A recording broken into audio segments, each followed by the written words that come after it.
ಓಂ ಶಾಂತಿ. ಇಂದಿನ ಪರಮಾತ್ಮನ ಮಹಾವಾಕ್ಯ ಮುರುಳಿ ದಿನಾಂಕ 31/8/2025. ಅವ್ಯಕ್ತ ಬಾಪ್ದಾದ ಮಧುಬನ. ರಿವೈಸ್ 15/12/2006. ಸ್ಮೃತಿ ಸ್ವರೂಪರಾಗಿ ಅನುಭವಿ ಮೂರ್ತಿಗಳಾಗಿ ಸೆಕೆಂಡ್ನಲ್ಲಿ ತೀವ್ರ ಗತಿಯಿಂದ ಪರಿವರ್ತನೆಯನ್ನು ಮಾಡಿಕೊಂಡು ಪಾಸ್ವಿತ್ ಆನರ್ ಆಗಿ ಇಂದು ಬಾಪ್ದಾದ 4 ಕಡೆ ಇರುವಂತಹ ಮಕ್ಕಳ ಮಸ್ತಕದಲ್ಲಿ ಹೊಳೆಯುತ್ತಿರುವಂತಹ ವಿಶೇಷ ಭಾಗ್ಯದ ರೇಖೆಯನ್ನು ನೋಡುತ್ತಿದ್ದಾರೆ. ಎಲ್ಲರ ಮಸ್ತಕದಲ್ಲೂ ಭಾಗ್ಯದ ರೇಖೆ ಹೊಳೆಯುತ್ತಿದೆ. 1ನೇ ಪ್ರಕಾರದ ಭಾಗ್ಯದ ರೇಖೆಯಾಗಿದೆ ಪರಮಾತ್ಮನ ಪಾಲನೆಯ ಭಾಗ್ಯದ ರೇಖೆ.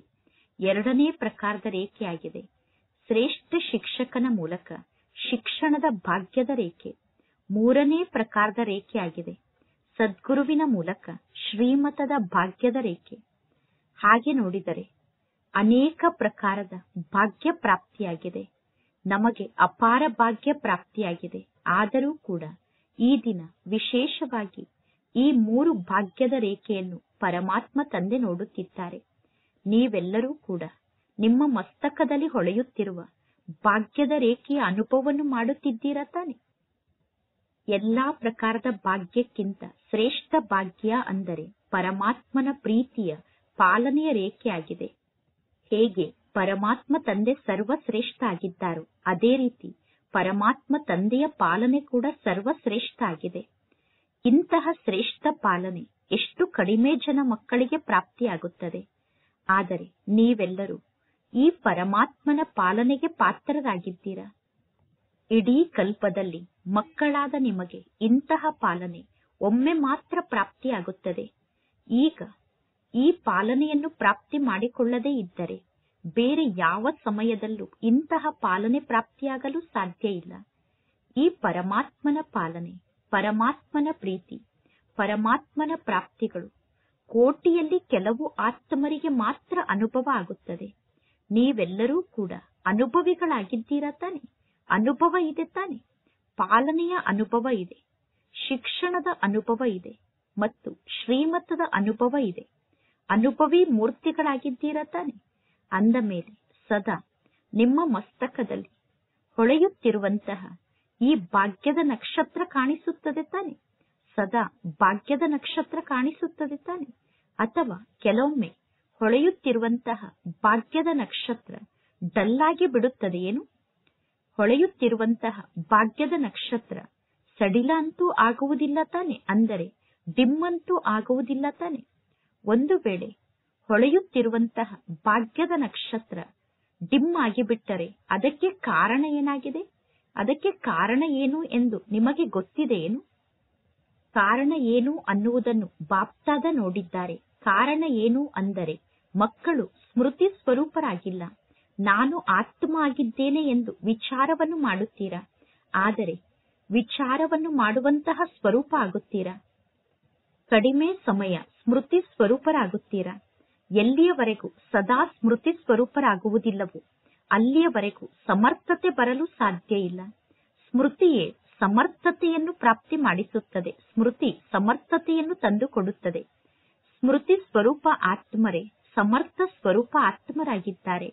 ಆದ್ದರಿಂದ ಭಾಗ್ಯದ ನಕ್ಷತ್ರ ಕಡಿಮೆ ಹೊಳೆಯುತ್ತಿರುತ್ತದೆ. ಈಗ ನೀವು ಸ್ವಯಂ ಅನ್ನು ಕೇಳಿಕೊಳ್ಳಿ, ನಾನು ಹೆಚ್ಚು ಸಮಯ ವಿಚಾರ ಮಾಡುವಂತಹ ಸ್ವರೂಪ ಆಗಿದ್ದೇನೋ ಅಥವಾ ಹೆಚ್ಚು ಸಮಯ ಸ್ಮೃತಿ ಸ್ವರೂಪ ಆಗಿರುತ್ತೇನೋ? ವಿಚಾರ ಮಾಡುವಂತಹ ಸ್ವರೂಪ ಆಗುವುದರಿಂದ ಬಹಳ ಚೆನ್ನಾಗಿ ವಿಚಾರವನ್ನು ಮಾಡುತ್ತೀರಾ. ನಾನು ಇಂತಹ ಆತ್ಮನಾಗಿದ್ದೇನೆ, ನಾನು ಅಂತಹ ಆತ್ಮನಾಗಿದ್ದೇನೆ, ನಾನು ಇಂತಹ ಸ್ವರೂಪದಲ್ಲಿರುವ ಆತ್ಮನಾಗಿದ್ದೇನೆ ಎಂದು ವಿಚಾರವನ್ನು ಮಾಡುತ್ತೀರಾ. ಆದರೆ ಸ್ಮೃತಿ ಸ್ವರೂಪರಾಗದೇ ಇರುವ ಕಾರಣ ಒಳ್ಳೆಯ ವಿಚಾರವನ್ನು ಮಾಡುತ್ತಿದ್ದರೂ ಕೂಡ ಆ ಒಳ್ಳೆಯ ವಿಚಾರದ ಮಧ್ಯದಲ್ಲಿ ವ್ಯರ್ಥ ಸಂಕಲ್ಪ ಮತ್ತು ಸಾಧಾರಣ ಸಂಕಲ್ಪ ಮಿಕ್ಸ್ ಆಗಿ ಬಿಡುತ್ತದೆ. ವಾಸ್ತವದಲ್ಲಿ ನೋಡಿದಾಗ ಗೊತ್ತಾಗುತ್ತದೆ ನಮ್ಮ ಅನಾದಿ ಸ್ವರೂಪ ಅಂದರೆ ಸ್ಮೃತಿ ಸ್ವರೂಪರಿಂದ ಸಮರ್ಥ ಸ್ವರೂಪರಾಗುವುದಾಗಿದೆ. ವಿಚಾರವನ್ನು ಮಾಡುವಂತಹ ಸ್ವರೂಪರಾಗುವುದು ನಮ್ಮ ಅನಾದಿ ಸ್ವರೂಪ ಅಲ್ಲ. ಮತ್ತು ಆದಿಯಲ್ಲೂ ಕೂಡ ಈ ಸಮಯದ ಸ್ಮೃತಿ ಸ್ವರೂಪದ ಪದವಿಯೇ ನಮಗೆ ಪ್ರಾಪ್ತಿಯಾಗುತ್ತದೆ. ಸತ್ಯಯುಗದ ಆದಿಯ ಸಮಯದಲ್ಲಿ ವರ್ತಮಾನ ಸಮಯದ ಸ್ಮೃತಿ ಸ್ವರೂಪದ ಪದವಿ ಪ್ರಾಪ್ತಿಯಾಗುತ್ತದೆ. ಅಂದ ಮೇಲೆ ಅನಾದಿಯಲ್ಲೂ ಸ್ಮೃತಿ ಸ್ವರೂಪರಾಗಿದ್ದೀರಾ, ಆದಿಯಲ್ಲೂ ಕೂಡ ಸ್ಮೃತಿ ಸ್ವರೂಪರಾಗಿದ್ದೀರಾ ಮತ್ತು ಅಂತಿಮ ಸಮಯದಲ್ಲಿ ಅಂದರೆ ಸಂಗಮ ಯುಗದ ಸಮಯದಲ್ಲೂ ಕೂಡ ಸ್ಮೃತಿ ಸ್ವರೂಪರಾಗುತ್ತೀರಾ. ಅಂದ ಮೇಲೆ ಆದಿ, ಅನಾದಿ ಮತ್ತು ಅಂತ್ಯ ಮೂರೂ ಕಾಲದಲ್ಲೂ ಸ್ಮೃತಿ ಸ್ವರೂಪರಾಗಿದ್ದೀರಾ. ವಿಚಾರವನ್ನು ಮಾಡುವಂತಹ ಸ್ವರೂಪರಲ್ಲ. ಆದ್ದರಿಂದ ಬಾಪ್ದಾದ ಮೊದಲೇ ತಿಳಿಸಿದ್ದಾರೆ, ವರ್ತಮಾನ ಸಮಯದಲ್ಲಿ ಅನುಭವಿ ಮೂರ್ತಿಯಾಗಬೇಕು. ವರ್ತಮಾನ ಸಮಯದಲ್ಲಿ ಅನುಭವಿ ಮೂರ್ತಿಯಾಗುವುದೇ ಶ್ರೇಷ್ಠ ಸ್ಥಿತಿಯಾಗಿದೆ. ನಾನು ಆತ್ಮನಾಗಿದ್ದೇನೆ, ನನಗೆ ಪರಮಾತ್ಮ ತಂದೆಯ ಪ್ರಾಪ್ತಿಯಾಗಿದೆ ಎಂದು ವಿಚಾರವನ್ನು ಮಾಡುತ್ತೀರಾ. ಆದರೆ ಅರ್ಥ ಮಾಡಿಕೊಳ್ಳುವುದಕ್ಕೂ ಮತ್ತು ಅನುಭವವನ್ನು ಮಾಡುವುದಕ್ಕೂ ಬಹಳಷ್ಟು ಅಂತರ ಇದೆ. ಅನುಭವಿ ಮೂರ್ತಿಗಳು ಎಂದೂ ಮಾಯೆಯಿಂದ ಮೋಸ ಹೋಗಲು ಸಾಧ್ಯ ಇಲ್ಲ. ಅನುಭವಿ ಮೂರ್ತಿಗಳಿಗೆ ಮಾಯೆ ಮೋಸವನ್ನು ಮಾಡಲು ಸಾಧ್ಯ ಇಲ್ಲ. ಅನುಭವಿ ಮೂರ್ತಿಗಳಿಗೆ ದುಃಖದ ಅನುಭವ ಆಗಲು ಸಾಧ್ಯ ಇಲ್ಲ. ಅಂದ ಮೇಲೆ ಮಧ್ಯ ಮಧ್ಯದಲ್ಲಿ ಏನು ಮಾಯೆಯ ಆಟವನ್ನು ನೋಡುತ್ತೀರೋ ಅಥವಾ ಈ ಸೃಷ್ಟಿ ನಾಟಕದಲ್ಲಿ ಏನು ಆಟವನ್ನು ನೋಡುತ್ತಿದ್ದೀರೋ ಆ ಆಟಕ್ಕೆ ಕಾರಣ ಏನು ಅಂದರೆ ಅನುಭವಿ ಮೂರ್ತಿಯಾಗುವ ಮಾತಿನ ಕೊರತೆ ಆಗಿದೆ. ಅನುಭವದ ಅಧಿಕಾರ ಸರ್ವಶ್ರೇಷ್ಠ ಆಗಿದೆ. ಅಂದ ಮೇಲೆ ಬಾಪ್ತಾದ ನೋಡಿದರು ಕೆಲವು ಮಕ್ಕಳು ವಿಚಾರವನ್ನು ಮಾಡುತ್ತಾರೆ, ಆದರೆ ಅದೇ ಸ್ವರೂಪದ ಅನುಭವವನ್ನು ಕಡಿಮೆ ಮಾಡುತ್ತಾರೆ. ವರ್ತಮಾನ ಜಗತ್ತಿನಲ್ಲೂ ಕೂಡ ಮೆಜಾರಿಟಿ ಆತ್ಮರು ನೋಡಿ ಸುಸ್ತಾಗಿ ಬಿಟ್ಟಿದ್ದಾರೆ, ಕೇಳಿ ಸುಸ್ತಾಗಿ ಬಿಟ್ಟಿದ್ದಾರೆ. ಆದರೆ ಅನುಭವದ ಮೂಲಕ ಪ್ರಾಪ್ತಿಯನ್ನು ಮಾಡಿಕೊಳ್ಳಲು ಬಯಸುತ್ತಾರೆ. ಅಂದ ಮೇಲೆ ಅನುಭವವನ್ನು ಮಾಡಿಸಬೇಕು. ಯಾರು ಸ್ವಯಂ ಅನುಭವವನ್ನು ಮಾಡುತ್ತಾರೋ ಅವರೇ ಅನುಭವವನ್ನು ಮಾಡಿಸಲು ಸಾಧ್ಯ. ಮತ್ತು ಅನುಭವಿ ಆತ್ಮರು ಸದಾ ಮುಂದೆ ಹೋಗುತ್ತಿರುತ್ತಾರೆ. ಅನುಭವಿ ಆತ್ಮರು ಮೇಲೆ ಹಾರುತ್ತಿರುತ್ತಾರೆ. ಏಕೆಂದರೆ ಅನುಭವಿ ಆತ್ಮರಲ್ಲಿ ಸದಾ ಉಮಂಗುತ್ಸಾಹ ಪ್ರತ್ಯಕ್ಷ ರೂಪದಲ್ಲಿ ಇರುತ್ತದೆ. ಅಂದ ಮೇಲೆ ಚೆಕ್ ಮಾಡಿಕೊಳ್ಳಿ, ಪ್ರತಿಯೊಂದು ಜ್ಞಾನದ ಪಾಯಿಂಟ್ನ ಅನುಭವಿ ಆಗಿದ್ದೇವೆ ತಾನೆ? ಪ್ರತಿಯೊಂದು ಜ್ಞಾನದ ಪಾಯಿಂಟ್ನ ಅನುಭವಿ ಮೂರ್ತಿ ಆಗಿದ್ದೇನೆ ತಾನೆ? ಅನುಭವದ ಅಧಿಕಾರ ನಮ್ಮ ಪ್ರತಿಯೊಂದು ಕರ್ಮದಲ್ಲೂ ಕಾಣಿಸುತ್ತಿದೆ ತಾನೆ? ನಮ್ಮ ಪ್ರತಿಯೊಂದು ಮಾತು, ಪ್ರತಿಯೊಂದು ಸಂಕಲ್ಪದಲ್ಲೂ ಅನುಭವದ ಅಧಿಕಾರ ಇದೆ ತಾನೆ? ಅನುಭವದ ಅಧಿಕಾರದಿಂದ ಪ್ರತಿಯೊಂದು ಮಾತನ್ನು ಮಾತನಾಡುತ್ತಿದ್ದೇವೆ ತಾನೆ? ಅನುಭವದ ಅಧಿಕಾರದಿಂದ ಪ್ರತಿಯೊಂದು ಸಂಕಲ್ಪವನ್ನು ಮಾಡುತ್ತಿದ್ದೇವೆ ತಾನೆ? ಅಥವಾ ಕೇವಲ ಜ್ಞಾನವನ್ನು ಅರ್ಥ ಮಾಡಿಕೊಂಡಿರುವ ಆಧಾರದಿಂದ ಸಂಕಲ್ಪವನ್ನು ಮಾಡುತ್ತಿದ್ದೀವೇನು? ಒಂದನೆಯ ಮಾತು ಅಂದರೆ ಜ್ಞಾನವನ್ನು ಅರ್ಥ ಮಾಡಿಕೊಳ್ಳುವುದು, ಎರಡನೆಯ ಮಾತು ಅಂದರೆ ಅನುಭವವನ್ನು ಮಾಡುವುದು. ಪ್ರತಿ ವಿಷಯದಲ್ಲೂ ಜ್ಞಾನದ ಪಾಯಿಂಟ್ನ ವರ್ಣನೆಯನ್ನು ಮಾಡುವುದು. ಹೊರಗಡೆ ಜಗತ್ತಿನಲ್ಲಿರುವಂತಹ ಭಾಷಣಕಾರರು ಕೂಡ ಈ ರೀತಿ ಪಾಯಿಂಟ್ನ ಬಗ್ಗೆ ವರ್ಣನೆಯನ್ನು ಮಾಡಿ ಭಾಷಣವನ್ನು ಮಾಡುತ್ತಾರೆ. ಆದರೆ ಪ್ರತಿಯೊಂದು ಪಾಯಿಂಟ್ನ ಅನುಭವಿ ಸ್ವರೂಪ ಆಗಬೇಕು. ಪ್ರತಿಯೊಂದು ಪಾಯಿಂಟ್ನ ಅನುಭವಿ ಸ್ವರೂಪರಾಗುವುದೇ ಜ್ಞಾನಿ ಆತ್ಮರ ಲಕ್ಷಣ ಆಗಿದೆ. ಯೋಗವನ್ನು ಜೋಡಣೆ ಮಾಡುವಂತವರು ಅನೇಕರಿದ್ದಾರೆ, ಯೋಗದಲ್ಲಿ ಕುಳಿತುಕೊಳ್ಳುವಂತವರು ಅನೇಕರಿದ್ದಾರೆ. ಬಹಳಷ್ಟು ಜನ ಯೋಗವನ್ನು ಮಾಡಲು ಕುಳಿತುಕೊಳ್ಳುತ್ತಾರೆ, ಆದರೆ ಯೋಗದ ಅನುಭವ ಅಂದರೆ ಶಾಂತ ಸ್ವರೂಪ ಆತ್ಮರಾಗಬೇಕು ಮತ್ತು ಶಕ್ತಿ ಸ್ವರೂಪ ಆತ್ಮರಾಗಬೇಕು. ಯೋಗದ ಮೂಲಕ ನಾನು ಶಾಂತ ಸ್ವರೂಪ ಆತ್ಮನಾಗಿದ್ದೇನಾ, ಶಕ್ತಿ ಸ್ವರೂಪ ಆತ್ಮನಾಗಿದ್ದೇನಾ ಅನ್ನುವುದನ್ನು ಪರೀಕ್ಷಿಸುವುದಕ್ಕೋಸ್ಕರ ಯಾವ ಸಮಯದಲ್ಲಿ ಯಾವ ಶಕ್ತಿಯ ಅವಶ್ಯಕತೆ ಇದೆಯೋ ಆ ಸಮಯದಲ್ಲಿ ಆ ಶಕ್ತಿಯನ್ನು ಆಹ್ವಾನ ಮಾಡಿ ನಿರ್ವಿಘ್ನ ಸ್ವರೂಪರಾಗಿ ಬಿಡಬೇಕು.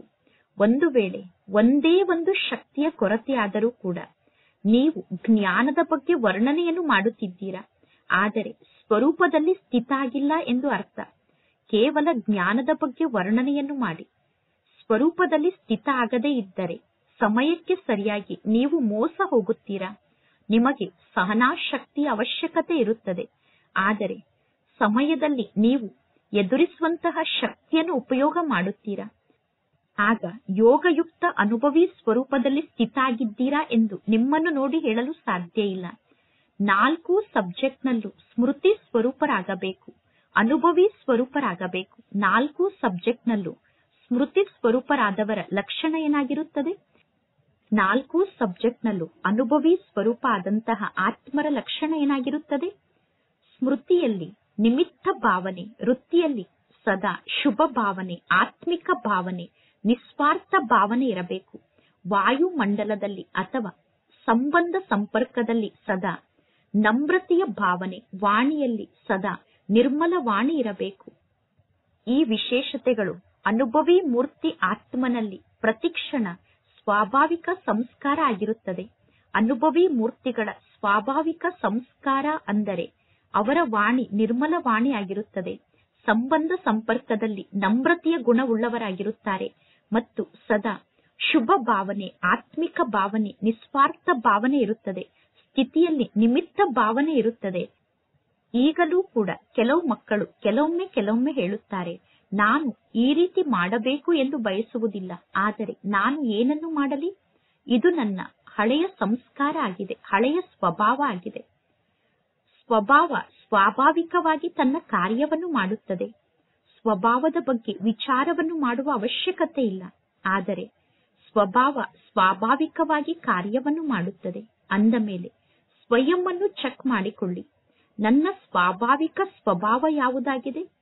ಒಂದು ವೇಳೆ ಯಾವುದಾದರೂ ಪ್ರಕಾರದ ಹಳೆಯ ಸಂಸ್ಕಾರ ಅಂಶ ಮಾತ್ರದಲ್ಲಿ ಇದ್ದರೂ ಕೂಡ ಸಮಯಕ್ಕೆ ಸರಿಯಾಗಿ ಕಾರ್ಯವನ್ನು ಮಾಡುತ್ತಾ ಆ ಹಳೆಯ ಸಂಸ್ಕಾರ ಪಕ್ಕಾ ಆಗಿಬಿಡುತ್ತದೆ. ಯಾವುದು ಹಳೆಯ ಸಂಸ್ಕಾರ ಆಗಿದೆಯೋ, ಹಳೆಯ ಸ್ವಭಾವ ಆಗಿದೆಯೋ, ಆ ಹಳೆಯ ಸಂಸ್ಕಾರವನ್ನು ನೀವು ಸಮಾಪ್ತಿ ಮಾಡಿಕೊಳ್ಳಬೇಕು ಎಂದು ಬಯಸುತ್ತೀರಾ. ಆದರೆ ಸಮಾಪ್ತಿ ಮಾಡಿಕೊಳ್ಳಲು ನಿಮಗೆ ಸಾಧ್ಯ ಆಗುವುದಿಲ್ಲ. ಅದಕ್ಕೆ ಕಾರಣ ಏನಾಗಿದೆ? ಎಲ್ಲಾ ಮಾತಿನಲ್ಲೂ ಜ್ಞಾನ ಸ್ವರೂಪರಾಗಿದ್ದೀರಾ.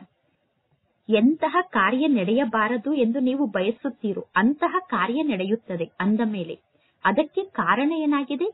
ಅದಕ್ಕೆ ಕಾರಣ ಏನು ಅಂದರೆ ಪರಿವರ್ತನೆಯನ್ನು ಮಾಡಿಕೊಳ್ಳುವ ಶಕ್ತಿಯ ಕೊರತೆ ಮೆಜಾರಿಟಿ ಮಕ್ಕಳಲ್ಲಿ ಕಾಣಿಸುತ್ತಿದೆ. ಪರಿವರ್ತನೆಯ ಶಕ್ತಿಯ ಬಗ್ಗೆ ಮಕ್ಕಳಿಗೆ ಗೊತ್ತಿದೆ. ಪರಿವರ್ತನೆಯ ಬಗ್ಗೆ ಮಕ್ಕಳು ವರ್ಣನೆಯನ್ನು ಮಾಡುತ್ತಾರೆ.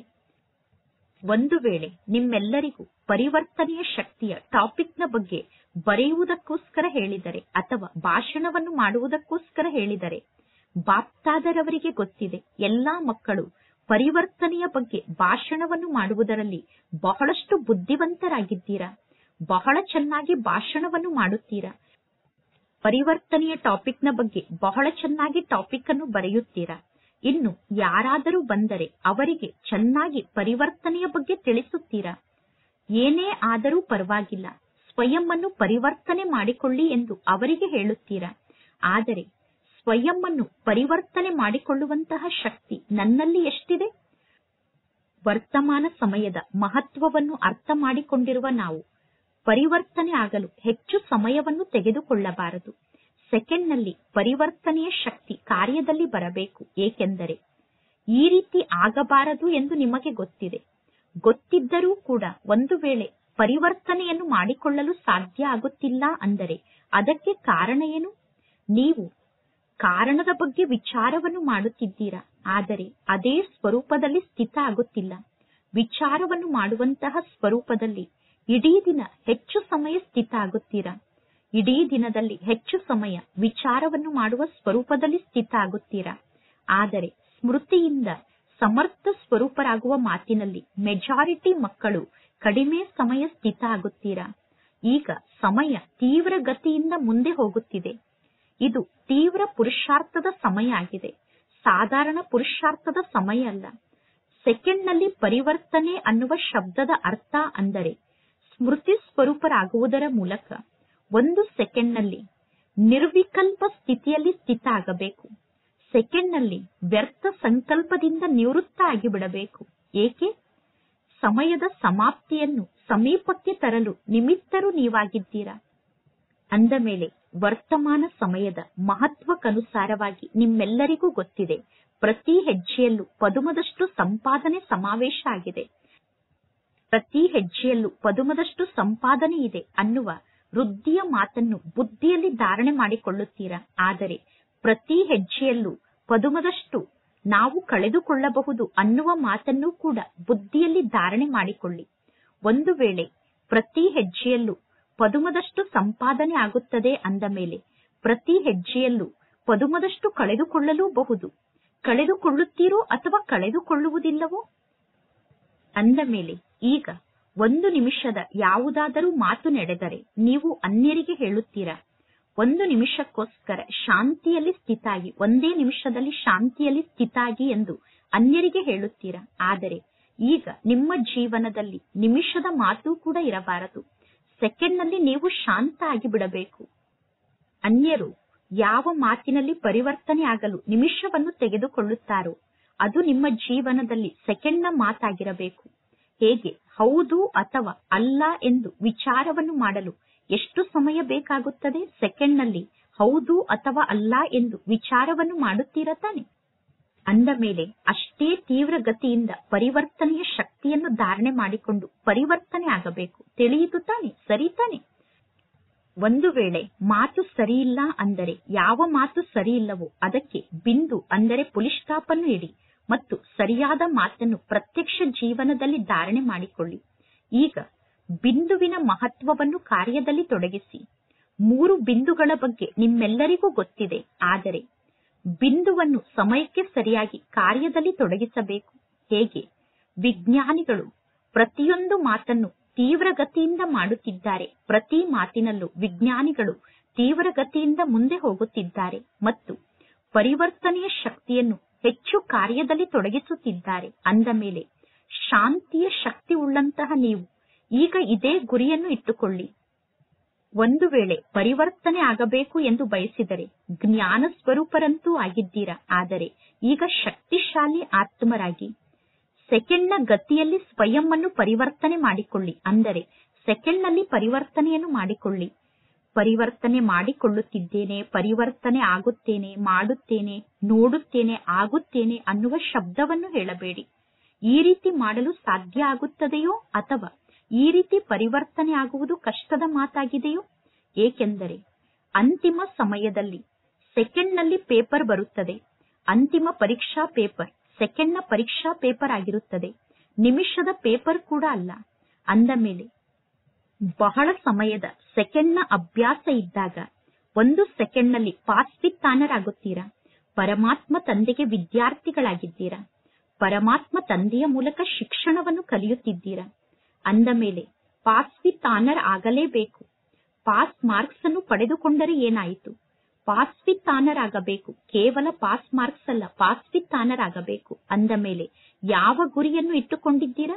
ನಾನು ಪಾಸ್ ವಿತ್ ಆನರ್ ಆಗಲೇಬೇಕು ಎಂದು ಯಾರು ತಿಳಿದುಕೊಂಡಿದ್ದೀರೋ ಅವರು ಕೈಯನ್ನು ಎತ್ತಿ. ಪಾಸ್ ವಿತ್ ಆನರ್ ಅಂದರೆ ಗೌರವಾನ್ವಿತವಾಗಿ ತೇರ್ಗಡೆ ಆಗಬೇಕು. ಆನರ್ ಅನ್ನುವ ಶಬ್ದಕ್ಕೆ ಅಂಡರ್ಲೈನ್ ಮಾಡಿಕೊಳ್ಳಿ. ಒಳ್ಳೆಯದು. ಅಂದ ಮೇಲೆ ಈಗ ಏನನ್ನು ಮಾಡಬೇಕು? ಮಿನಿಟ್ ಮೋಟರ್ನಂತೆ ಕಾರ್ಯವನ್ನು ಮಾಡುವುದು ಸಾಮಾನ್ಯ ಮಾತಾಗಿದೆ. ಈಗ ಸೆಕೆಂಡ್ನಲ್ಲಿ ಕಾರ್ಯ ಆಗಬೇಕು. ಪಂಜಾಬ್ನವರು ಹೇಳಿ, ಈಗ ಇದು ಸೆಕೆಂಡ್ನ ಮಾತಾಗಿದೆ. ಇದರಲ್ಲಿ ಯಾರು ನಂಬರ್ 1 ನಲ್ಲಿ ಬರುತ್ತೀರಾ? ಪಂಜಾಬ್ನವರು ನಂಬರ್ 1 ನಲ್ಲಿ ಬರುತ್ತೀರೇನು? ನಂಬರ್ 1 ನಲ್ಲಿ ಬರುವುದು ಏನಾದರೂ ದೊಡ್ಡ ಮಾತಾಗಿದೆಯೇನು? ಎಷ್ಟು ನಶೆಯಿಂದ ಹೇಳುತ್ತೀರಾ ನಂಬರ್ 1 ನಲ್ಲಿ ಬರುತ್ತೇವೆ ಎಂದು. ನಂಬರ್ 1 ನಲ್ಲಿ ಬರುತ್ತೇವೆ ಎಂದು ಬಹಳ ಚೆನ್ನಾಗಿ ಹೇಳುತ್ತೀರಾ, ನಶೆಯಿಂದ ಹೇಳುತ್ತೀರಾ. ಯಾವಾಗ ಬಾಪ್ತಾದ ನಿಮ್ಮ ಮಾತನ್ನು ಕೇಳುತ್ತಾರೋ ಆಗ ತಂದೆ ಕೂಡ ಬಹಳಷ್ಟು ಖುಷಿ ಪಡುತ್ತಾರೆ. ಇದೇನು ದೊಡ್ಡ ಮಾತು ಎಂದು ಹೇಳುತ್ತೀರಾ ತಾನೆ. ಬಾಪ್ತಾದ ಜೊತೆಗಿದ್ದಾರೆ ಅಂದ ಮೇಲೆ ಯಾವ ಮಾತು ದೊಡ್ಡ ಮಾತಲ್ಲ ಎಂದು ಹೇಳುತ್ತೀರಾ. ಸರ್ವ ಶಕ್ತಿಗಳಿಗೆ ಅಧಿಕಾರಿ ಆದಂತಹ ತಂದೆಯೇ ಜೊತೆಗಿದ್ದಾರೆ ಅಂದ ಮೇಲೆ ಈಗ ಏನನ್ನು ಮಾಡಬೇಕು? ಈಗ ತೀವ್ರ ಗತಿಯಿಂದ ಮುಂದೆ ಹೋಗಬೇಕು. ಸೇವೆಯನ್ನು ಮಾಡುತ್ತಿದ್ದೀರಾ. ಸೇವೆಯನ್ನು ಬಿಟ್ಟು ಇನ್ನು ಏನನ್ನು ಮಾಡಲು ಸಾಧ್ಯ? ಖಾಲಿ ಕುಳಿತುಕೊಳ್ಳಲು ಆಗುತ್ತದೆಯೇನು? ಇಲ್ಲ. ಬ್ರಾಹ್ಮಣರಾದ ನೀವು ಸೇವೆಯನ್ನು ಮಾಡಲೇಬೇಕು. ಬ್ರಾಹ್ಮಣ ಆತ್ಮರ ಧರ್ಮ ಮತ್ತು ಕರ್ಮ ಸೇವೆಯಾಗಿದೆ. ಸೇವೆಯನ್ನು ಮಾಡುವುದೇ ಬ್ರಾಹ್ಮಣರ ಧರ್ಮ ಆಗಿದೆ ಮತ್ತು ಕರ್ಮ ಆಗಿದೆ. ಆದರೆ ಈಗ ಸೇವೆಯ ಜೊತೆಗೆ ಸಮರ್ಥ ಸ್ವರೂಪರಾಗಿ ಸೇವೆಯಲ್ಲಿ ಎಷ್ಟೊಂದು ಉಮಂಗುತ್ಸಾಹವನ್ನು ತೋರಿಸಿದ್ದೀರಾ. ನಿಮ್ಮ ಉಮಂಗುತ್ಸಾಹವನ್ನು ನೋಡಿ ಬಾಪ್ತಾದ ಖುಷಿ ಪಡುತ್ತಿದ್ದಾರೆ ಮತ್ತು ಬಾಪ್ತಾದ ಶುಭಾಶಯವನ್ನು ತಿಳಿಸುತ್ತಾರೆ. ಆದರೆ ಹೇಗೆ ಸೇವೆಯ ಕಿರೀಟ ಪ್ರಾಪ್ತಿಯಾಗಿದೆ ತಾನೆ. ಪಾದಯಾತ್ರೆಯನ್ನು ಮಾಡುತ್ತಿರುವ ಯುವಕರು ಕಿರೀಟವನ್ನು ಧರಿಸಿಕೊಂಡು ಕುಳಿತಿದ್ದಾರೆ. ಕಿರೀಟವನ್ನು ಧರಿಸಿಕೊಂಡು ಕುಳಿತಿದ್ದೀರಾ ತಾನೆ. ನೋಡಿ, ಕಿರೀಟವನ್ನು ಧರಿಸಿಕೊಂಡಿರುವ ನೀವು ಎಷ್ಟು ಚೆನ್ನಾಗಿ ಕಾಣುತ್ತಿದ್ದೀರಾ. ಈಗ ಸ್ಮೃತಿ ಸ್ವರೂಪರಾಗುವಂತಹ ಕಿರೀಟವನ್ನು ಧರಿಸಿಕೊಂಡು ತೋರಿಸಿ. ಯುವಕರ ಗ್ರೂಪ್ ಇದಾಗಿದೆ ಅಂದ ಮೇಲೆ ಯುವಕರು ಯಾವ ಚಮತ್ಕಾರವನ್ನು ಮಾಡಿ ತೋರಿಸುತ್ತೀರಾ? ಸೇವೆಯಲ್ಲಿ ನಂಬರ್ 1 ನಲ್ಲಿ ಬರಬೇಕು ಮತ್ತು ಸಮರ್ಥ ಸ್ವರೂಪದಲ್ಲೂ ಕೂಡ ನಂಬರ್ 1 ನಲ್ಲಿ ಬರಬೇಕು. ಸಂದೇಶವನ್ನು ನೀಡುವುದು ಬ್ರಾಹ್ಮಣ ಜೀವನದ ಧರ್ಮ ಮತ್ತು ಕರ್ಮ ಆಗಿದೆ. ಆದರೆ ಈಗ ಬಾಪ್ತಾದ ಸೂಚನೆಯನ್ನು ನೀಡುತ್ತಿದ್ದಾರೆ. ಪರಿವರ್ತನೆ ಆಗುವಂತಹ ಮಿಷನರಿಯನ್ನು ತೀವ್ರ ಗತಿಯಿಂದ ವೃದ್ಧಿ ಮಾಡಿಕೊಳ್ಳಿ. ಇಲ್ಲದಿದ್ದರೆ ಪಾಸ್ವಿತಾನರಾಗುವುದು ಕಷ್ಟ ಆಗಿ ಬಿಡುತ್ತದೆ. ಬಹಳ ಸಮಯದ ಅಭ್ಯಾಸ ಬೇಕು. ವಿಚಾರ ಮಾಡಿದ ತಕ್ಷಣ ಮಾಡಿ ತೋರಿಸಬೇಕು. ಕೇವಲ ವಿಚಾರ ಮಾಡುವಂತಹ ಸ್ವರೂಪ ಆಗಬೇಡಿ. ಸಮರ್ಥ ಸ್ಮೃತಿಯ ಮೂಲಕ ಸಮರ್ಥ ಸ್ವರೂಪರಾಗಿ ವ್ಯರ್ಥವನ್ನು ತೀವ್ರ ಗತಿಯಿಂದ ಸಮಾಪ್ತಿ ಮಾಡಿಕೊಳ್ಳಿ. ವ್ಯರ್ಥ ಸಂಕಲ್ಪ, ವ್ಯರ್ಥ ಮಾತು, ವ್ಯರ್ಥ ಕರ್ಮ, ವ್ಯರ್ಥ ಸಮಯ ಮತ್ತು ವ್ಯರ್ಥ ಸಂಬಂಧ ಸಂಪರ್ಕ, ಈ ಎಲ್ಲ ವ್ಯರ್ಥದ ವಿಧಿಯನ್ನು ಈಗ ಸಮಾಪ್ತಿ ಮಾಡಿಕೊಳ್ಳಿ. ವ್ಯರ್ಥದ ಎಲ್ಲಾ ರೀತಿಯನ್ನು ಈಗ ಸಮಾಪ್ತಿ ಮಾಡಿಕೊಳ್ಳಿ. ಅಂದರೆ ವ್ಯರ್ಥದ ಎಲ್ಲಾ ಪ್ರಕಾರದ ಮಾತನ್ನು ಸಮಾಪ್ತಿ ಮಾಡಿಕೊಳ್ಳಿ.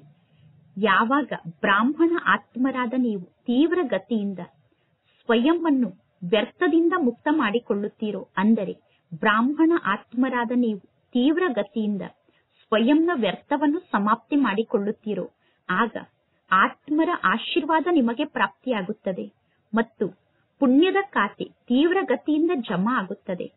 ಬಾಪ್ತಾದ ಮೊದಲೇ ತಿಳಿಸಿದ್ದಾರೆ. ಬಾಪ್ತಾದ 3 ಖಾತೆಯನ್ನು ಚೆಕ್ ಮಾಡುತ್ತಿದ್ದಾರೆ. 1ನೇದಾಗಿದೆ ಪುರುಷಾರ್ಥದ ಗತಿಯ ಖಾತೆ, 2ನೇದಾಗಿದೆ ಆಶೀರ್ವಾದದ ಖಾತೆ, ಪುಣ್ಯದ ಖಾತೆ.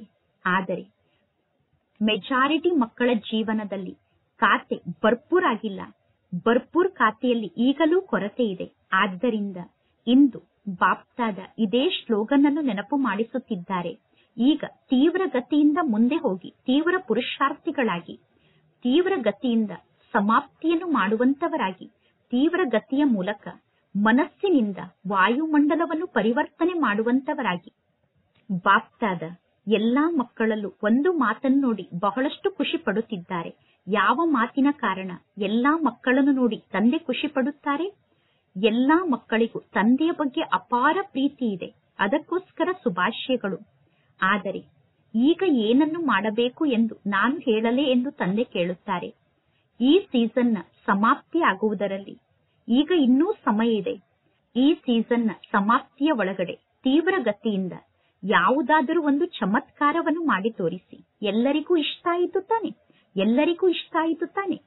ಯಾರು ಇದೇ ಗುರಿ ಮತ್ತು ಲಕ್ಷಣವನ್ನು ಸ್ಮೃತಿಯಲ್ಲಿ ಇಟ್ಟುಕೊಳ್ಳುತ್ತೀರೋ ಅವರು ಕೈಯನ್ನು ಎತ್ತಿ. ನಾನು ಇದೇ ಗುರಿ ಮತ್ತು ಗುರಿಗೆ ತಕ್ಕಂತೆ ಲಕ್ಷಣವನ್ನು ಧಾರಣೆ ಮಾಡಿಕೊಳ್ಳುತ್ತೇನೆ ಅನ್ನುವ ಮಾತನ್ನು ಸ್ಮೃತಿಯಲ್ಲಿ ಇಟ್ಟುಕೊಳ್ಳುತ್ತೀರೋ ಅವರು ಕೈಯನ್ನು ಎತ್ತಿ.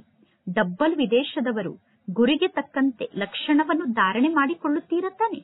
ಟೀಚರ್ ಗುರಿಗೆ ತಕ್ಕಂತೆ ಲಕ್ಷಣವನ್ನು ಧಾರಣೆ ಮಾಡಿಕೊಳ್ಳುವುದನ್ನು ಸ್ಮೃತಿಯಲ್ಲಿ ಇಟ್ಟುಕೊಳ್ಳುತ್ತೀರ ತಾನೆ? ಯುವಕರು ಸ್ಮೃತಿಯಲ್ಲಿ ಇಟ್ಟುಕೊಳ್ಳುತ್ತೀರ ತಾನೆ? ಮತ್ತು ಮೊದಲನೇ ಲೈನ್ನವರು ಸ್ಮೃತಿಯಲ್ಲಿ ಇಟ್ಟುಕೊಳ್ಳುತ್ತೀರ ತಾನೆ? ಅಂದ ಮೇಲೆ ಎಲ್ಲರಿಗೂ ಇನ್ ಅಡ್ವಾನ್ಸ್ ಆಗಿ ಪದುಮಾ ಪದಂ ಪದುಮ ಗುಣದಷ್ಟು ಶುಭಾಶಯಗಳು. ಒಳ್ಳೆಯದು. ಈಗೀಗ ಎಲ್ಲರೂ ಅಭ್ಯಾಸವನ್ನು ಮಾಡಿ 1 ಸೆಕೆಂಡ್ನಲ್ಲಿ ನಿರ್ವಿಕಲ್ಪ ಸ್ಥಿತಿಯಲ್ಲಿ ಸ್ಥಿತಾಗಿ, ನಿರ್ವ್ಯರ್ಥ ಸಂಕಲ್ಪವುಳ್ಳಂತವರಾಗಿ, ಅಂದರೆ ವ್ಯರ್ಥದಿಂದ ಮುಕ್ತಾಗಿ, ಏಕಾಗ್ರ ಆಗಿ, ಒಬ್ಬ ತಂದೆಯನ್ನು ಬಿಟ್ಟು ನನಗೆ ಬೇರೆ ಯಾರೂ ಇಲ್ಲ ಅನ್ನುವ ಒಂದೇ ಸಂಕಲ್ಪದಲ್ಲಿ ಏಕಾಗ್ರ ರೂಪದಲ್ಲಿ ಸ್ಥಿತಾಗಿ ಕುಳಿತುಕೊಳ್ಳಲು ಸಾಧ್ಯ ಆಗುತ್ತದೆ ತಾನೆ? ಒಬ್ಬ ತಂದೆಯನ್ನು ಬಿಟ್ಟು ನನಗೆ ಬೇರೆ ಯಾರೂ ಇಲ್ಲ ಅನ್ನುವ ಸಂಕಲ್ಪದಲ್ಲಿ ಸ್ಥಿತ ಆಗಬೇಕು. ಬೇರೆ ಯಾವ ಸಂಕಲ್ಪವೂ ಇರಬಾರದು. ಈ ಒಂದೇ ಸಂಕಲ್ಪದ ಏಕಾಗ್ರತೆಯ ಶಕ್ತಿಯ ಅನುಭವದಲ್ಲಿ ಸ್ಥಿತಾಗಿ ಕುಳಿತುಕೊಳ್ಳಿ. ಒಬ್ಬ ತಂದೆಯನ್ನು ಬಿಟ್ಟು ನನಗೆ ಬೇರೆ ಯಾರೂ ಇಲ್ಲ ಅನ್ನುವ ಸಂಕಲ್ಪದ ಮೂಲಕ ಏಕಾಗ್ರತೆಯ ಶಕ್ತಿಯ ಅನುಭವದಲ್ಲಿ ಸ್ಥಿತಾಗಿ ಕುಳಿತುಕೊಳ್ಳಿ. ಈ ಸಂಕಲ್ಪದಲ್ಲಿ ಸ್ಥಿತಾಗಲು ಹೆಚ್ಚು ಸಮಯವನ್ನು ತೆಗೆದುಕೊಳ್ಳಬಾರದು. ಸೆಕೆಂಡ್ನಲ್ಲಿ ಇದೇ ಸಂಕಲ್ಪದಲ್ಲಿ ಸ್ಥಿತಾಗಿ ಕುಳಿತುಕೊಳ್ಳಬೇಕು. ಒಳ್ಳೆಯದು. 4 ಕಡೆ ಇರುವಂತಹ ಮಕ್ಕಳಲ್ಲಿ ಯಾರೆಲ್ಲ ವಿಶೇಷವಾಗಿ ನೆನಪು ಪ್ರೀತಿಯನ್ನು ಕಳಿಸಿದ್ದಾರೋ ಆ ಪ್ರತಿಯೊಬ್ಬ ಮಕ್ಕಳು ತಮ್ಮ ಹೆಸರು ಸಹಿತವಾಗಿ ನೆನಪು ಪ್ರೀತಿ ಮತ್ತು ಮನಸ್ಸಿನ ಆಶೀರ್ವಾದವನ್ನು ಸ್ವೀಕಾರ ಮಾಡಿ ಬಾಪ್ತಾದ ನೋಡುತ್ತಿದ್ದಾರೆ. ಎಲ್ಲಾ ಮಕ್ಕಳ ಮನಸ್ಸಿನಲ್ಲೂ ವಿಚಾರ ಬರುತ್ತದೆ, ನನ್ನ ನೆನಪನ್ನು ತಂದೆಗೆ ತಿಳಿಸಿ, ನನ್ನ ನೆನಪನ್ನು ತಂದೆಗೆ ತಿಳಿಸಿ ಎಂದು. ಆದರೆ ಮಕ್ಕಳು ಸಂಕಲ್ಪವನ್ನು ಮಾಡಿದ ತಕ್ಷಣ ಬಾಪ್ತಾದರವರ ಬಳಿ ಆ ಸಂಕಲ್ಪ ಬಂದು ತಲುಪುತ್ತದೆ. ಆದ್ದರಿಂದ ಎಲ್ಲಾ ಮಕ್ಕಳಿಗೂ ಪರಮಾತ್ಮ ತಂದೆ ಆ ಮಕ್ಕಳ ಹೆಸರು ಸಹಿತವಾಗಿ ವಿಶೇಷತೆ ಸಂಪನ್ನವಾದಂತಹ ನೆನಪು ಪ್ರೀತಿಯನ್ನು ತಿಳಿಸುತ್ತಿದ್ದಾರೆ. ಅಂದ ಮೇಲೆ ಎಲ್ಲಾ ಸ್ಮೃತಿ ಸ್ವರೂಪ ಮಕ್ಕಳಿಗೆ, ಸಮರ್ಥ ಸ್ವರೂಪ ಮಕ್ಕಳಿಗೆ, ಅನುಭವಿ ಸ್ವರೂಪ ಶ್ರೇಷ್ಠ ಮಕ್ಕಳಿಗೆ ಸದಾ ಯಾವ ಶುಭ ವಿಚಾರವನ್ನು ಮಾಡುತ್ತೀರೋ ತಕ್ಷಣ ಆ ಶುಭ ಕಾರ್ಯವನ್ನು ಮಾಡಿ ತೋರಿಸುವಂತವರಿಗೆ ಹೇಗೆ ತಕ್ಷಣ ದಾನಕ್ಕೆ ಮಹತ್ವ ಇದೆಯೋ ಅದೇ ರೀತಿ ತಕ್ಷಣ ಪರಿವರ್ತನೆ ಆಗುವುದಕ್ಕೂ ಮಹತ್ವ ಇದೆ. ಅಂದ ಮೇಲೆ ತಕ್ಷಣ ಪರಿವರ್ತನೆ ಆಗುವಂತಹ ವಿಶ್ವ ಪರಿವರ್ತಕ ಮಕ್ಕಳಿಗೆ ಸದಾ ಪರಮಾತ್ಮನ ಪಾಲನೆ, ಪರಮಾತ್ಮನ ಪ್ರೀತಿ, ಪರಮಾತ್ಮನ ಶಿಕ್ಷಣ ಮತ್ತು ಪರಮಾತ್ಮ ತಂದೆಯ ಶ್ರೀಮತವನ್ನು ಪ್ರತಿಯೊಂದು ಕಾರ್ಯದಲ್ಲೂ ತೊಡಗಿಸುವಂತಹ ಮಹಾವೀರ ಮಕ್ಕಳಿಗೆ ಸದಾ ಸಾಹಸ ಮತ್ತು ಏಕಾಗ್ರತೆ ಮತ್ತು ಏಕತೆಯ ಮೂಲಕ ನಂಬರ್ 1 ತೀವ್ರ ಪುರುಷಾರ್ಥವನ್ನು ಮಾಡುವಂತಹ ಮಕ್ಕಳಿಗೆ ಬಾಪ್ದಾದರವರ ಮನಸ್ಸಿನ ನೆನಪು, ಪ್ರೀತಿ ಮತ್ತು ಮನಸ್ಸಿನ ಆಶೀರ್ವಾದಗಳು ಹಾಗೂ ನಮಸ್ತೆ. ಬಾಪ್ದಾದರವರಿಗೆ ಮಕ್ಕಳ ನೆನಪು, ಪ್ರೀತಿ ಹಾಗೂ ನಮಸ್ತೆ ನಮಸ್ತೆ ನಮಸ್ತೆ. ದಾದೀಜಿಯವರ ಜೊತೆಗೆ ಬಾಪ್ದಾದರವರ ವಾರ್ತಾಲಾಪ. ಎಲ್ಲರೂ ಚೆನ್ನಾಗಿ ಪಾತ್ರವನ್ನು ಅಭಿನಯ ಮಾಡುತ್ತಿದ್ದೀರಾ. ಬಾಪ್ದಾದ ಪ್ರತಿಯೊಬ್ಬರ ಪಾತ್ರವನ್ನು ನೋಡಿ ಖುಷಿ ಪಡುತ್ತಾರೆ. ಸಣ್ಣ ಸಣ್ಣವರು ಕೂಡ ಚೆನ್ನಾಗಿ ಪಾತ್ರವನ್ನು ಅಭಿನಯ ಮಾಡುತ್ತಿದ್ದಾರೆ. ನಾವು ಇನ್ನೂ ಸಣ್ಣವರಾಗಿದ್ದೇವೆ ಎಂದು ಎಂದೂ ತಿಳಿದುಕೊಳ್ಳಬೇಡಿ. ಸಣ್ಣವರು ಪರಮಾತ್ಮ ತಂದೆಯ ಸಮಾನ ಆಗಿದ್ದೀರಾ. ಶಕ್ತಿಯರ ಪಾತ್ರವೇ ಬೇರೆಯಾಗಿದೆ, ಪಾಂಡವರ ಪಾತ್ರವೇ ಬೇರೆಯಾಗಿದೆ. ಪಾಂಡವರು ಇರದೇ ಇದ್ದರೂ ಕೂಡ ಕಾರ್ಯ ನಡೆಯಲು ಸಾಧ್ಯ ಇಲ್ಲ. ಶಕ್ತಿಯರು ಇರದೇ ಇದ್ದರೂ ಕೂಡ ಕಾರ್ಯ ನಡೆಯಲು ಸಾಧ್ಯ ಇಲ್ಲ. ಆದ್ದರಿಂದ ಭಾರತದಲ್ಲಿ ಚತುರ್ಭುಜ ಸ್ವರೂಪದ ನೆನಪಾರ್ಥ ಇದೆ. ಬೇರೆ ಯಾವ ಧರ್ಮದಲ್ಲೂ ಕೂಡ ಚತುರ್ಭುಜವನ್ನು ತೋರಿಸುವುದಿಲ್ಲ. ಆದರೆ ಭಾರತದಲ್ಲಿ ನೆನಪಾರ್ಥವಾದಂತಹ ಚತುರ್ಭುಜಕ್ಕೆ ಮಹತ್ವ ಇದೆ. ಅಂದ ಮೇಲೆ ಇಬ್ಬರೂ ಚೆನ್ನಾಗಿ ಪಾತ್ರವನ್ನು ಅಭಿನಯ ಮಾಡುತ್ತಿದ್ದೀರಾ. ಆದರೆ ಈಗ ಬೇಗ ಪಾತ್ರವನ್ನು ಅಭಿನಯ ಮಾಡಬೇಕು. ಕೆಲವೊಮ್ಮೆ ನಿಮ್ಮ ಪಾತ್ರವನ್ನು ಮಾಡುವುದರಲ್ಲಿ ಸ್ವಲ್ಪ ಸಡಿಲ ಆಗಿ ಬಿಡುತ್ತೀರಾ. ಅಂದರೆ ಪಾತ್ರವನ್ನು ಅಭಿನಯ ಮಾಡುವಂತಹ ಸಮಯದಲ್ಲಿ ಈಸಿಯಾಗಿ ತೆಗೆದುಕೊಳ್ಳುತ್ತೀರಾ. ಈಗ ಈಸಿಯಾಗಿ ತೆಗೆದುಕೊಳ್ಳುವಂತಹ ಸಮಯ ಅಲ್ಲ. ಭಿನ್ನ ಭಿನ್ನ ಪ್ರಕಾರದ ಮಾತಂತೂ ಇರುತ್ತದೆ.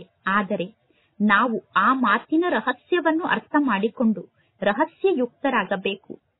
ಯೋಗಯುಕ್ತರಾಗಿ, ಸ್ನೇಹಯುಕ್ತರಾಗಿ, ಸಹಯೋಗಯುಕ್ತರಾಗಿ ನಡೆದುಕೊಳ್ಳಬೇಕು. ಒಳ್ಳೆಯದು ತಾನೆ? ದಾದೀಜಿಯವರ ಜೊತೆಗೆ ಬಾಪ್ದಾದ ಮಾತನಾಡುತ್ತಿದ್ದಾರೆ. ಈ ಸಭೆ ನಿಮಗೆ ಇಷ್ಟ ಆಗುತ್ತಿದೆ ತಾನೆ? ನೋಡಿ, ಎಷ್ಟೊಂದು ಜನ ಬಂದಿದ್ದಾರೆ. ಏಕೆ ಬಂದಿದ್ದಾರೆ? ಇಷ್ಟೆಲ್ಲ ಜನ ಏಕೆ ಬಂದಿದ್ದಾರೆ? ನಿಮ್ಮ ಜೊತೆಗೆ ಮಿಲನವನ್ನು ಮಾಡಲು ಬಂದಿದ್ದಾರೆ. ಬಾಪ್ದಾದರವರ ಜೊತೆಗಂತೂ ಮಿಲನವನ್ನು ಮಾಡಲು ಬಂದಿದ್ದಾರೆ. ಆದರೆ ಜೊತೆಗೆ ದಾದಿಯರಿಲ್ಲ ಅಂದರೆ ಮಧುಬನದಲ್ಲಿ ಖುಷಿಯೇ ಇಲ್ಲ ಎಂದು ಹೇಳುತ್ತಾರೆ. ದಾದಿಯರು ಇರದೇ ಇದ್ದರೆ ಖುಷಿ ಇರುವುದಿಲ್ಲ ಎಂದು ಹೇಳುತ್ತಾರೆ. ಅಂದ ಮೇಲೆ ನೀವಿಲ್ಲ ಅಂದರೆ ಇಲ್ಲಿ ಖುಷಿ ಇಲ್ಲ ಎಂದು ದಾದೀಜಿಗೆ ಬಾಪ್ದಾದ ತಿಳಿಸುತ್ತಿದ್ದಾರೆ. ಒಳ್ಳೆಯದು. ಇಂದಿನ ವರದಾನ ಆಗಿದೆ. ಸ್ಮೃತಿಯ ಸ್ವಿಚ್ನ ಮೂಲಕ ಸ್ವಯಂನ ಕಲ್ಯಾಣವನ್ನು ಮಾಡಿಕೊಂಡು ಮತ್ತು ಸರ್ವರ ಕಲ್ಯಾಣವನ್ನು ಮಾಡುವಂತಹ ಸಿದ್ಧಿ ಸ್ವರೂಪರಾಗಿ. ಸ್ಥಿತಿಗೆ ಆಧಾರ ಸ್ಮೃತಿಯಾಗಿದೆ. ನಾನು ಪರಮಾತ್ಮ ತಂದೆಗೆ ಮಗುವಾಗಿದ್ದೇನೆ, ಪರಮಾತ್ಮ ತಂದೆ ನನ್ನವರಾಗಿದ್ದಾರೆ ಅನ್ನುವ ಶಕ್ತಿಶಾಲಿ ಸ್ಮೃತಿ ಇದ್ದಾಗ ಇದೇ ಸ್ಮೃತಿಯ ಮೂಲಕ ಸ್ವತಃ ನಿಮ್ಮ ಸ್ಥಿತಿ ಕೂಡ ಶಕ್ತಿಶಾಲಿ ಆಗಿರುತ್ತದೆ ಮತ್ತು ಅನ್ಯರನ್ನೂ ಕೂಡ ಆಗ ನೀವು ಶಕ್ತಿಶಾಲಿ ಆತ್ಮರನ್ನಾಗಿ ಮಾಡುತ್ತೀರಾ. ಹೇಗೆ ಸ್ವಿಚ್ ಅನ್ನು ಆನ್ ಮಾಡಿದ ತಕ್ಷಣ ಎಲ್ಲಾ ಕಡೆ ಪ್ರಕಾಶ ಉತ್ಪನ್ನ ಆಗುತ್ತದೆ. ಸ್ವಿಚ್ ಅನ್ನು ಆನ್ ಮಾಡಿದ ತಕ್ಷಣ ಎಲ್ಲಾ ಕಡೆ ಬೆಳಕು ಬರುತ್ತದೆ. ಅದೇ ರೀತಿ ಈ ಸ್ಮೃತಿಯ ಸ್ವಿಚ್ ಕೂಡ ಒಂದು ಸ್ವಿಚ್ ಆಗಿದೆ. ಸ್ಮೃತಿ ಅನ್ನುವುದು ಕೂಡ ಒಂದು ಸ್ವಿಚ್ ಆಗಿದೆ. ಸದಾ ಸ್ಮೃತಿ ರೂಪಿ ಸ್ವಿಚ್ ನ ಕಡೆ ಗಮನವನ್ನು ಕೊಡಿ. ಆಗ ಸ್ವಯಂನ ಕಲ್ಯಾಣವನ್ನು ಮಾಡಿಕೊಳ್ಳುತ್ತೀರಾ ಮತ್ತು ಸರ್ವರ ಕಲ್ಯಾಣವನ್ನು ಮಾಡಿಕೊಳ್ಳುತ್ತೀರಾ. ಈಗ ನಿಮಗೆ ಹೊಸ ಜನ್ಮ ಸಿಕ್ಕಿದೆ. ಅಂದ ಮೇಲೆ ಹೊಸ ಸ್ಮೃತಿ ಇರಬೇಕು. ಹಳೆಯ ಎಲ್ಲಾ ಸ್ಮೃತಿಗಳು ಸಮಾಪ್ತಿಯಾಗಿ ಬಿಡಬೇಕು. ಇದೇ ವಿಧಿಯ ಮೂಲಕ ಸಿದ್ಧಿ ಸ್ವರೂಪರಾಗುವಂತಹ ವರದಾನ ಪ್ರಾಪ್ತಿಯಾಗುತ್ತದೆ. ಇಂದಿನ ಶ್ಲೋಗನ್ ಆಗಿದೆ. ಅತೀಂದ್ರಿಯ ಸುಖದ ಅನುಭವವನ್ನು ಮಾಡುವುದಕ್ಕೋಸ್ಕರ ಸ್ವಯಂ ಅನ್ನು ಶಾಂತ ಸ್ವರೂಪ ಸ್ಥಿತಿಯಲ್ಲಿ ಸ್ಥಿತ ಮಾಡಿಕೊಳ್ಳಿ. ಅತೀಂದ್ರಿಯ ಸುಖದ ಅನುಭವವನ್ನು ಮಾಡುವುದಕ್ಕೋಸ್ಕರ ಸ್ವಯಂನ ಶಾಂತ ಸ್ವರೂಪ ಸ್ಥಿತಿಯಲ್ಲಿ ಸ್ಥಿತ ಆಗಿ. ಇಂದಿನ ಅವ್ಯಕ್ತ ಸೂಚನೆಯಾಗಿದೆ. ಸಹಜ ಯೋಗಿ ಆಗಬೇಕು ಎಂದು ಬಯಸಿದರೆ ಪರಮಾತ್ಮನ ಪ್ರೀತಿಯ ಅನುಭವವನ್ನು ಮಾಡಿ. ಬಾಪ್ದಾದ ಪ್ರೇಮದ ಬಂಧನದಲ್ಲಿ ಬಂಧಿತ ಆಗಿದ್ದಾರೆ. ಬಾಪ್ದಾದ ಪ್ರೇಮದ ಬಂಧನದಿಂದ ಸ್ವಯಂವನ್ನು ಮುಕ್ತ ಮಾಡಿಕೊಳ್ಳಬೇಕು ಎಂದು ಬಯಸಿದರೂ ಕೂಡ ಮುಕ್ತ ಮಾಡಿಕೊಳ್ಳಲು ಸಾಧ್ಯ ಇಲ್ಲ. ಆದ್ದರಿಂದ ಭಕ್ತಿ ಮಾರ್ಗದಲ್ಲೂ ಕೂಡ ಬಂಧನದ ಚಿತ್ರವನ್ನು ತೋರಿಸಿದ್ದಾರೆ. ಪ್ರತ್ಯಕ್ಷದಲ್ಲಿ ಪ್ರೇಮದ ಬಂಧನದಲ್ಲಿ ಅವ್ಯಕ್ತ ಆಗಿರುವಂತಹ ತಂದೆ ಕೂಡ ಬಂಧಿತ ಆಗಬೇಕಾಗುತ್ತದೆ. ಪ್ರತ್ಯಕ್ಷದಲ್ಲಿ ನಿಮ್ಮ ಪ್ರೇಮದ ಬಂಧನದಲ್ಲಿ ಪರಮಾತ್ಮ ತಂದೆ ಅವ್ಯಕ್ತ ಆಗಿದ್ದರೂ ಕೂಡ ಬಂಧಿತ ಆಗಬೇಕಾಗುತ್ತದೆ. ಬ್ರಹ್ಮ ತಂದೆ ವ್ಯಕ್ತದಿಂದ ಸ್ವಯಂವನ್ನು ಮುಕ್ತ ಮಾಡಿಕೊಂಡಿದ್ದಾರೆ. ಆದರೂ ನಿಮ್ಮ ಪ್ರೇಮದ ಬಂಧನದಿಂದ ಮುಕ್ತ ಆಗಲು ಸಾಧ್ಯ ಇಲ್ಲ. ಈ ಪ್ರೇಮದ ಹಗ್ಗ ಬಹಳಷ್ಟು ಶಕ್ತಿಶಾಲಿಯಾಗಿದೆ. ಈ ರೀತಿ ಪ್ರೇಮ ಸ್ವರೂಪರಾಗಿ ಒಬ್ಬರು ಇನ್ನೊಬ್ಬರನ್ನು ಪ್ರೀತಿಯ ಹಗ್ಗದಲ್ಲಿ ಬಂಧಿಸಿ ತಂದೆಯ ಸಮೀಪ ಸಂಬಂಧದ ಅನುಭವವನ್ನು ಮಾಡಿಸಿ, ಅಥವಾ ಈ ಪ್ರೇಮದ ಸೂತ್ರದ ಮೂಲಕ ಎಲ್ಲರಿಗೂ ನನ್ನತನದ ಅನುಭವವನ್ನು ಮಾಡಿಸಿ. ಅಂದರೆ ಎಲ್ಲರಿಗೂ ನೀವು ಅವರಿಗೆ ಸಂಬಂಧಪಟ್ಟಿದ್ದೀರಾ ಎಂದು ಅನುಭವ ಆಗಬೇಕು. ಆ ರೀತಿ ಎಲ್ಲರಿಗೂ ನನ್ನತನದ ಅನುಭವವನ್ನು ಮಾಡಿಸಿ. ಒಳ್ಳೆಯದು. ಓಂ ಶಾಂತಿ.